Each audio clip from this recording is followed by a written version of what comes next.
A Friend for Fraidy Cat by Clara Mashika.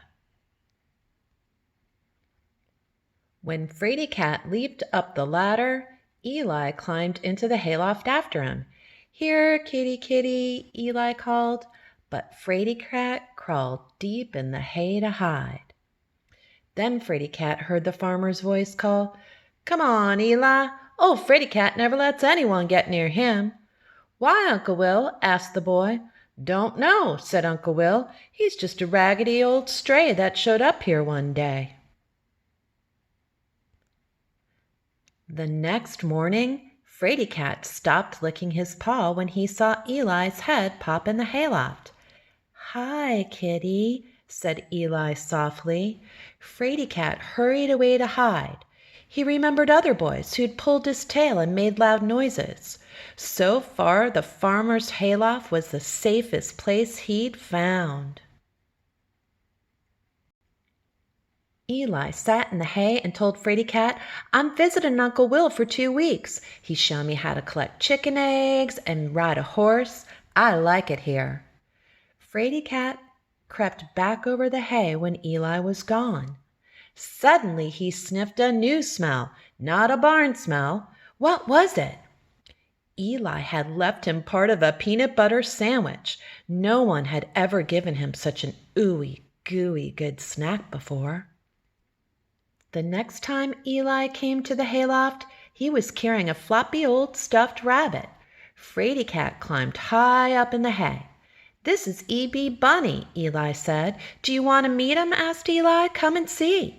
Fraidy Cat wanted to, but he climbed higher up on the hay instead.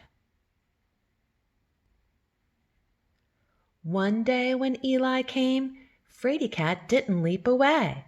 He let Eli come closer and closer and closer. But when Eli reached out to pat his head, Fraidy Cat felt afraid. So afraid he scratched Eli's hand and made 3 bright red marks. "Ow!" cried Eli, and Fraidy Cat hurried away to hide. Fraidy Cat thought Eli would get mad and pull his tail, but Eli didn't do that.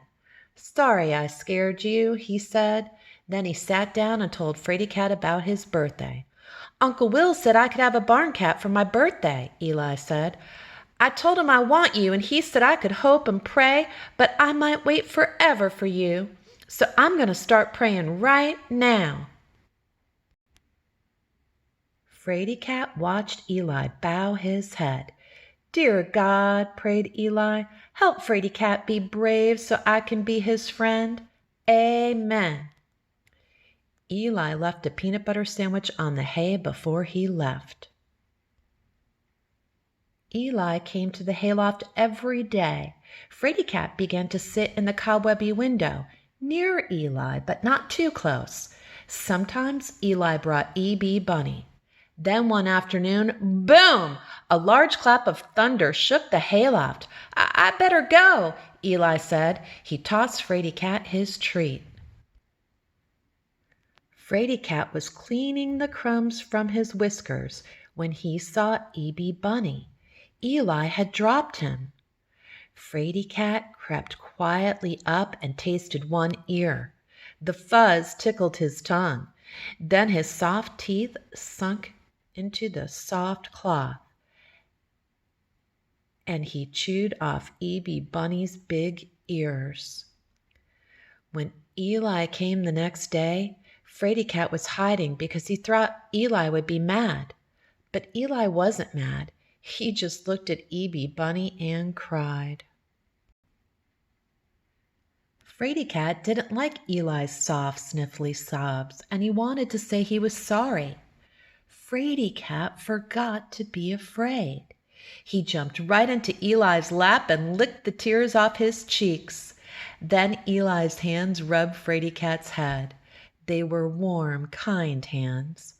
And that day, when Eli stood up to leave, Fraidy Cat followed him.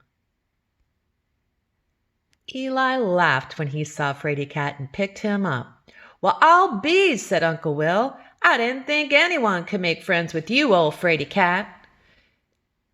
His name's not Fraidy Cat anymore, said Eli. I'm going to call him Pal. Do you like your new name? Asked Eli. Then Pal did something he'd never done before. He purred. The end.